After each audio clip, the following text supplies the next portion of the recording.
what I will say about the MLB as we're moving on here, Dom, do you have anything to say about the Yankees quick before I go on to something about the Mets?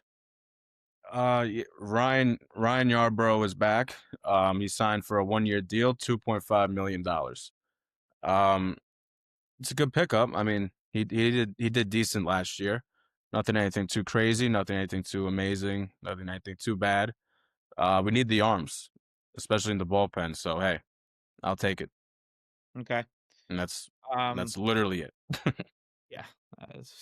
I know you told me before we aired the episode here that that's really all you had. So that's the Yankees. For the Mets, I'm going to be mentioning Josh Naylor's contract that he just signed the other day, and I'll give the reason why. But there's a few things that I want to say. So Josh Naylor signed a 5-year, $92.5 million contract. I guess you could say extension. I mean, he got traded over to Seattle midseason from Arizona. But he signed a 5-year, $92.5 million contract with the Seattle Mariners with a full no trade clause and a $6.5 million signing bonus. So Andy Martino on SNY claims this deal does not affect Pete Alonso. I just have one question for you, Andy. What? Are you a dumbass? What? Who? Andy who? Andy Martino. Andy Martino Who for the fuck is this guy? SNY. He's from Claimed SNY? from SNY, yes. You deserve to get fired for that. That is a what? ridiculous statement. Andy Martino. I mean, so I'll ask it one more time. This Yeah, idiot? there he is. Yeah, Andy. There he is. Hey, Andy. Are you a dumbass? I'm just curious. If he has Go ahead. If he has 101.6 thousand followers, we should have about 5 million. We should have about 5 million subscribers if that's the case. Oh, God, Dom, the funny thing is, I listened to this video, I would say 20 minutes before we got on air today.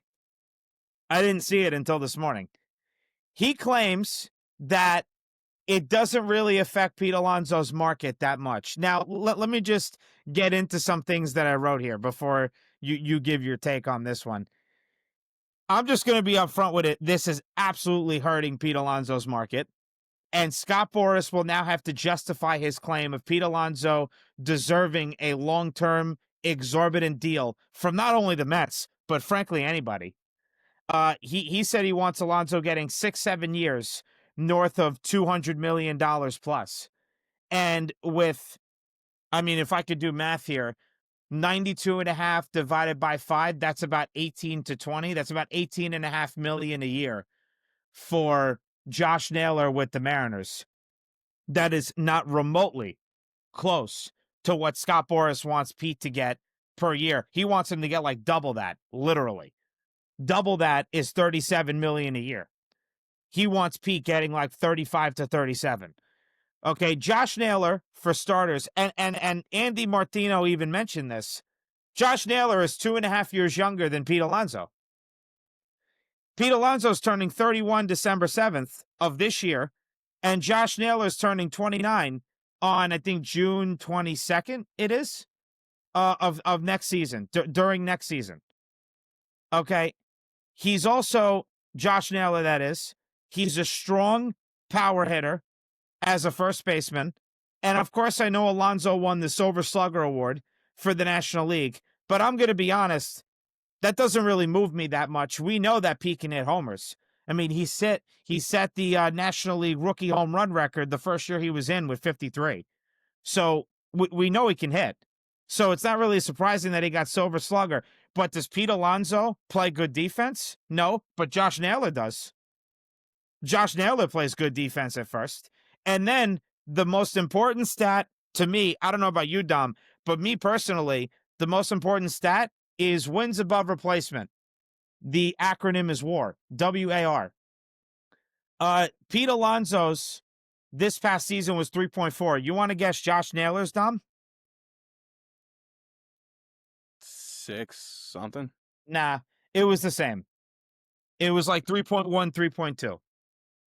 So if that's not much of a difference, and that's one of the most important stats in baseball, I mean, for the love of God, it's wins above replacement. If I get hurt and Dom has to take over for me at first base, they're essentially saying, okay, this is how many wins Dom will get for me and my team if I get hurt and I'm not playing. It's pretty much the exact same. It's off by 0.2, 0.3. Okay, not even a full game. So Alonso has 5 All-Star appearances, but I kind of chalk it up to 4 because 2024 he shouldn't have made it.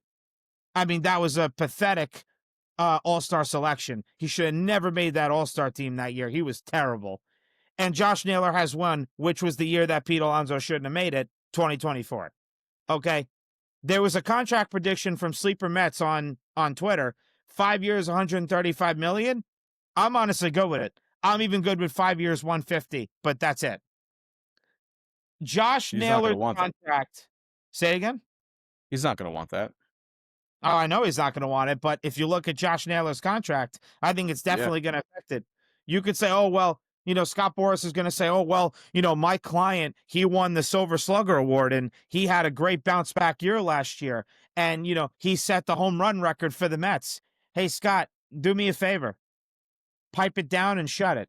Because at the end of the day, you just go based on who was the second best option for first base if Pete Alonso was gone for the Mets. Well, that's right. Josh Naylor. That's who it was. So if Josh Naylor is getting 5 years, $92.5 million, I'm not going to turn around and give Pete Alonso 6 years, $210.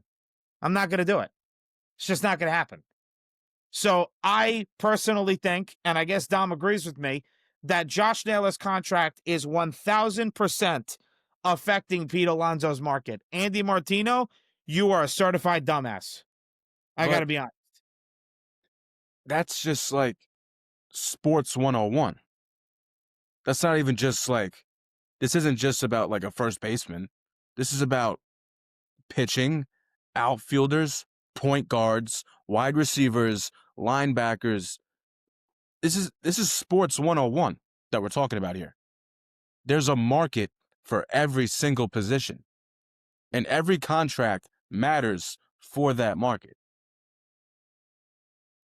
Boom. There you go. That's it.